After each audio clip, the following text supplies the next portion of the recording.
Baltimore, welcome to another episode of Ravens Chamber, hosted by me, Cryptic Rose, and today we're gonna get right into it. Who is the only defensive end slash outside linebacker we should be signing right now? We should be looking at right now, because Ian Rappaport just put it out that Dawuane Smoot, third round pick, number 68 overall from the Jacksonville Jaguars in the 2017 draft, is going to be coming to take a visit to Baltimore next week. I just don't understand why we're doing it. I understand he's younger. I understand, that's really the only part I'm understanding is he's younger. And at the end of the day, though, he's coming off an Achilles tear. We want to make sure we keep an injury bugs as far away as possible. All right. So that being said, I'm not, most people coming off Achilles tear, you don't know what you're getting coming off the Achilles tear. You know that to really get them back to themselves, it normally takes about a year. So we talking about December time frame that we really might see him rounded into form. So for me, you got Justin Houston, Melvin Ingram, Jadeveon Clowney, you got Robert Quinn, you got a lot of these guys that are out here on open market that, we can all look at differently, right? But if we look at it just off of stats, right? Just off of stats, the person who's been most consistent every single year in and year out is Justin Houston. That guy, he's averaging 9.5 sacks for his whole career. We're talking about getting 5 or 6 maybe from Dawuane. I don't want to mess up his name, was Dawuane or Dawuane. But overall, you're getting 9.5 sacks average from Justin Houston. You're getting QB hits. I'm reading off 17, 12, 18, 12, 20. So he's getting to the quarterback. Even if in some years he may not have as high as sack total, he's still getting there. The quarterback's still feeling that pressure. Even though he's 30 something years old, let's see right here. He's 34 years old. Last season, he 9.5 sacks. And he had to play a majority of those snaps too.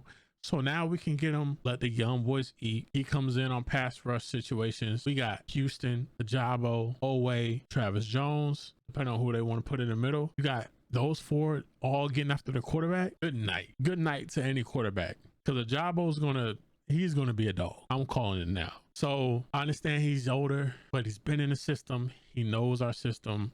He knows our culture. He's the most consistent out of all of them, man. I'm going to Melvin Ingram right here. 6 sacks, 3 sacks, 0 sacks, 7, 10 QB hits, 6, 5, 11. Oh no, yeah, 11 in total. 5 to he's not consistently, as he's gotten older, he's not consistently performing at that level. He still got some left in the tank. But to me, if I'm looking at it, he just doesn't have as much as Justin Houston. You can go to Jadeveon, but Jadeveon's in the same boat where Jadeveon's always hurt. He's always going to miss some games. So in sack wise, he might be on, he might be off, depending on how many, how healthy he is first and foremost. If he's healthy, great, because he also defends the run very well too. Davion is a very good edge setter. He does what you want him to do on the edge, but availability is the key. And he just hasn't been available, for pretty much half of his career.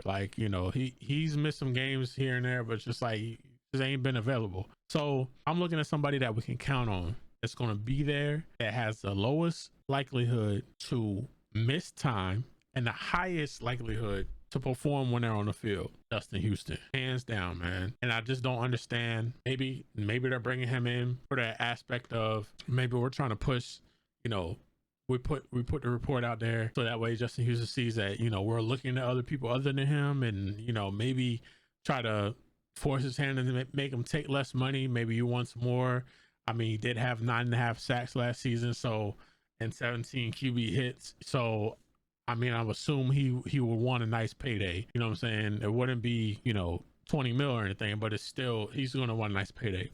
So that's what I'm looking at in my eyes, man. I'm just looking at from that aspect of, okay, cool. Let's get this going. Let's get this, let's get everybody, paid up, good to go, and we can be up on our way, man. Cause we need somebody. A lot of these guys, they really don't need the training camp aspect, especially if we bring in Justin Houston. But for the other, the other people that haven't been in the system, I would like to see them, even if they're not going to participate every day in training camp, just being there to get the plays and the aspect, getting the plays down and getting the calls down, so that way they know where they need to be when the time comes. So Yeah, man, I'm definitely looking forward to this. I'm hoping we get Justin Houston back. He's been huge for us since we got him in the past 2 years. Definitely appreciate everything he's done for, for the Ravens in general. And what he's brought to the defense, mentoring the young guys as well. I mean, that's a great person to learn from.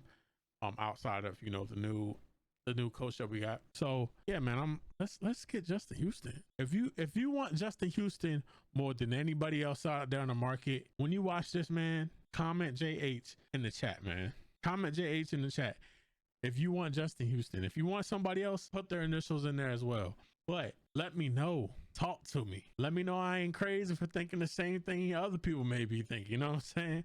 So yeah, man, I definitely appreciate y'all for tuning into another episode of the Ravens Chamber, and we'll be back with another one. Appreciate y'all. Much love, much respect. Hope you have a blessed day or night, whatever time you're listening to this. While I nodded, nearly napping, suddenly there came a tapping, as of someone gently rapping at my chamber door.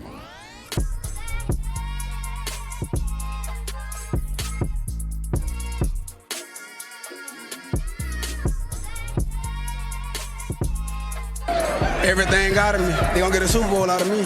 Believe that.